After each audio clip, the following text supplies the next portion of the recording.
Pozdravljeni. Na vrsto je že prišel vikend posvečen veliki nagradi Mehike. In tudi tokrat v uvodnem prispevku, še preden se bodo aktivnosti na progi pričele, si bomo skupaj ogledali vse tiste zanimivosti ter značilnosti proge bratov Rodriguez.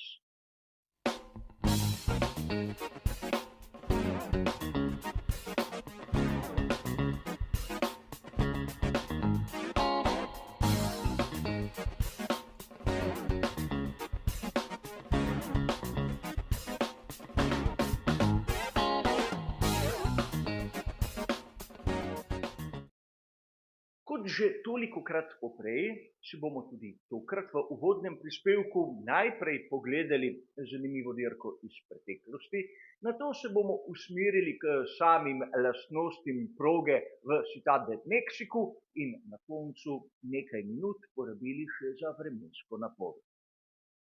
In danes se bomo najprej vrnili v leto 1992, ko je bila v Mehiki zadnja dirka za veliko nagrado Formule 1 pred daljšim premorom. Seveda, cirkus svetovnega prvenstva Formule 1 se je vrnil v mehiško prestolnico šele kasneje leta 2015. In to je bila tudi zadnja izvedba dirke na, lahko bi dejali, dokaj klasični obliki proge. Seveda, prvo posodobitev je proga doživela leta 1986, ampak v tej obliki, ki jo poznamo danes, ni več tistega znamenitega ovinka Peraltada, ki se je danes spremenil v tudi zanimivo območje, ki gre skozi stadion igrišča za bejzbol. Ampak vrnimo se v leto 1992. Takrat, pred samim začetkom kvalifikacij, naj bi imeli celo predkvalifikacije. Včasih je bilo treba zrečiti število nastopajočih, še preden se je vse zares začelo, ampak podobno kot na prejšnji dirki, veliki nagradi Južne Afrike, so tudi v Mehiki predkvalifikacije odpadle. Zaradi tega, ker ekipa Andreja Moda ni bila sposobna pripraviti bolidov v času. Tudi to se je včasih dogajalo.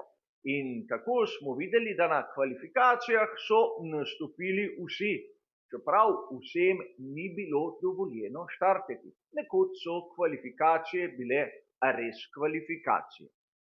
In tu je treba povedati, da takratni format je bil bistveno drugačen kot tisti, ki ga gledamo danes.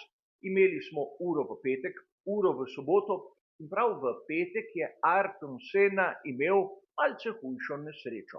Priletel je v zaščitni zid in seveda utrpel močan udarec na vrat in tudi nogo. Ampak na progi je bil že v soboto.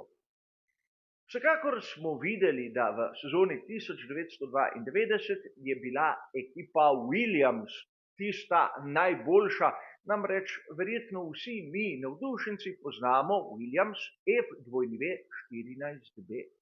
Tisti najbolj popularen bolid verjetno iz celotne zgodovine ekipe Williams, seveda z rdečo številko 5, ki nekako simbolizira Nigela Mansella. In Nigel Mansell je bil najhitrejši na kvalifikacijah, le 16 tisočink pred moštvenim kolegom Ricardom Patrese. Nato na tretjem mestu je bil Michael Schumacher, ki pa je zaostajal skorajda za sekundo. In to je že nekako nakazovalo, kaj nas je čakalo v sezoni 1992. Tu bi rad poudaril neko zanimivost.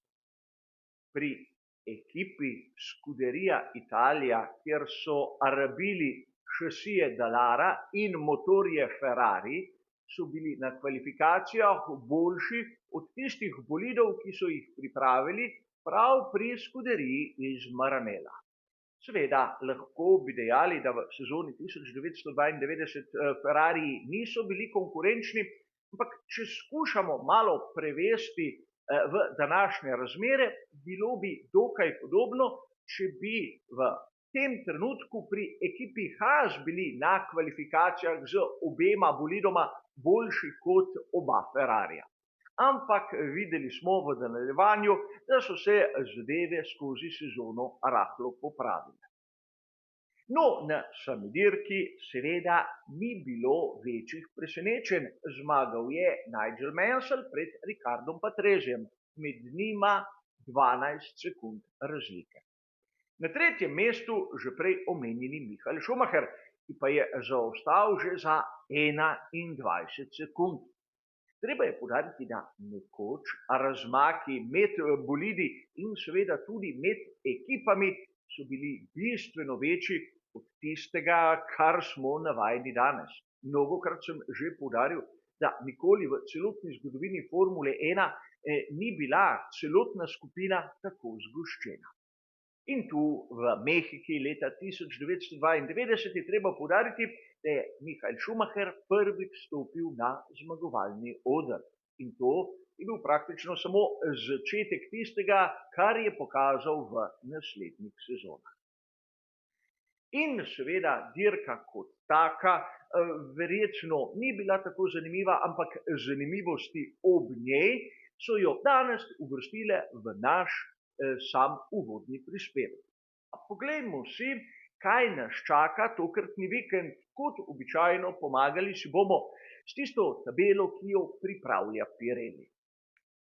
Omenil sem, da dirka v Mehiki se izvaja na izjemno visoki nadmorski višini, ampak če koga res zanima, kako nadmorska višina vpliva na same nastavitve, na samo obnašanje bolidov, sem prav včeraj nalašč pripravil poseben prispevek, kjer si lahko v miru pogledate vse značilnosti. Ampak tu, kot ste verjetno že sami opazili, se bo rabila tista najmehkejša kombinacija pnevmatik, ki jih lahko Pirelli da na voljo, kar se tiče mešanic. Seveda prisotne bodo pnevmatike C3, C4 in C5. In treba je poudariti, da med prostimi treningi bomo videli tudi nekaj zanimivega. Namreč pri ekipah bodo preizkušali mešanice za naslednjo sezono 2025. Zato vsi tisti, ki se malce tako za hobi ukvarjate tudi z, naprimer, napovedjo strategij, morate biti še posebej pozorni.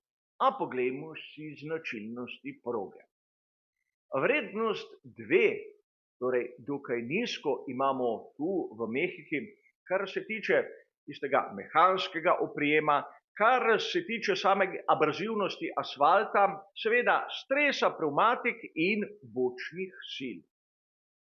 Pospeševanje in zaviranje v tem primeru sta dve kategoriji, ki spadata v tisto povprečje vseh prog, ki jih vidimo na svetovnem prvenstvu Formule 1, torej vrednost 3.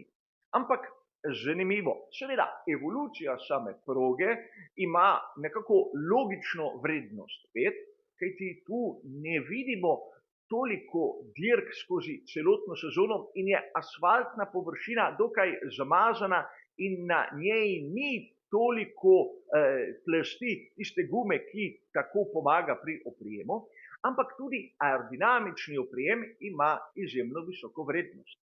Omenil sem vam, da je tu nadmorska višina več kot 2200 metrov. Zato bomo videli, kot smo že omenjali v preteklosti, sete, kar se tiče aerodinamičnih kompletov, ki bodo podobni tistim, ki smo jih videli v Monaku, ampak končne hitrosti bodo zaradi tega seveda višje.